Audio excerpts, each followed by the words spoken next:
It's been a while since I reviewed movies, and I've missed quite a lot of chances in reviewing some that I've seen this year, so let's review a movie that was released pretty early on here, and that is Thor Ragnarok. The basic story is that Hela, the goddess of death, is going to take over Asgard, and doing so she managed to kick away Thor and Loki as they attempt to kick her ass. They failed and now they're banished far away into a distant planet in the brand new civilization where Hulk is apparently the champion of a nearby gladiator ring. So can Thor and his new team gather up to save Asgard from the evil Hela? Before we go even further, this review is brought to you by, my god, the pledges on Patreon are coming in. Huge thanks to Hakure Shriner, Hal the Seeker, and Steve Murdoch for the pledges. You guys are fantastic.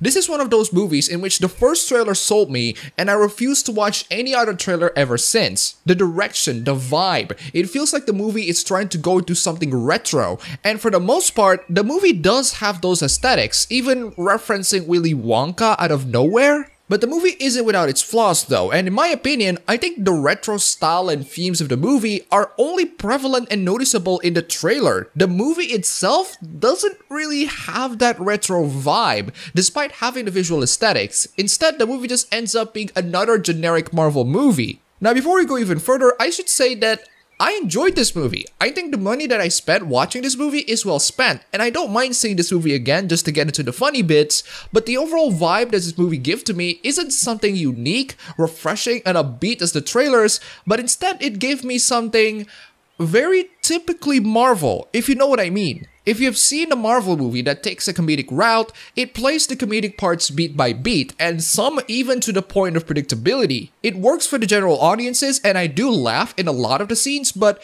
two things to consider: not a lot of jokes hit for me, and the jokes that do hit are mostly references to other Marvel movies, which includes the Stan Lee cameo. There's even a reference to the freaking comics where Thor gets turned into a frog. As a comedy overall, the movie does a nice job for the general audiences, but as a thematically unique movie that has its own vibe and style, the movie falls short. Again, it feels like another typical generic Marvel movie, and I hate to say that to Thor Ragnarok, a movie in which its first trailer managed to sold me. I can explain to you why the movie, in my opinion, doesn't feel unique. The movie doesn't do a great job in its world building. The fault lies less in the art style and more in the direction and the focus. Just because you have retro aesthetics doesn't mean that it will feel retro. You need to be able to direct your movie in a manner that highlights those retro aesthetics, and the movie doesn't do that as much as I want it to be. The world building inside the world that Thor fell into is just there for the sake of the movie. It could have been fleshed out a little bit better and focused a little bit more and even give more and more of the retro vibe,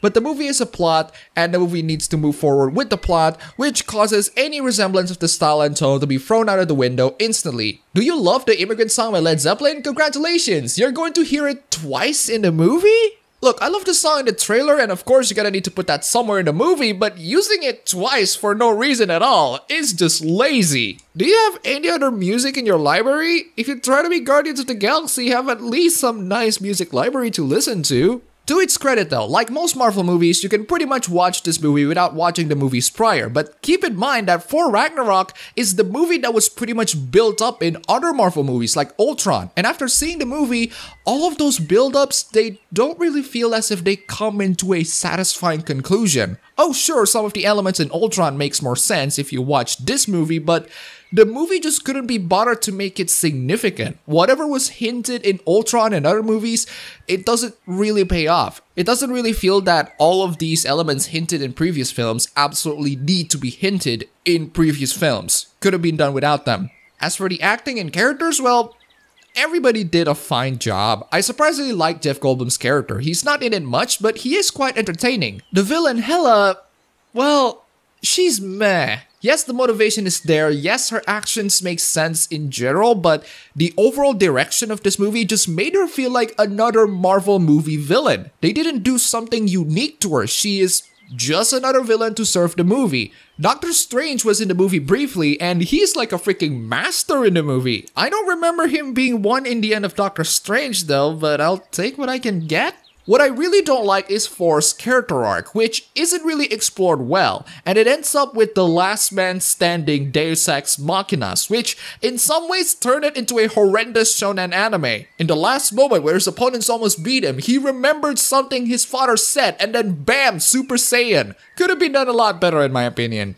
In conclusion, Thor Ragnarok is just okay. It's not horrible, it's not great, it's your typical Marvel flick. For the general audiences, you're gonna be entertained with this flick, and you're gonna get your money's worth. For the rest who are looking for something unique, retro, and different, this movie isn't for you. It's a shame that pretty much all of the Thor movies, in my opinion, gets the same rating, and that is a 3-star out of 5. I liked it. I enjoyed as I'm watching it. It's an entertaining flick that knows how to have fun for the general audiences, but it's just pretty shallow in general. I expect a little bit more after the first trailer, but from what I get now, I'm pleased. Not as pleased as I wanted to be, but pleased regardless.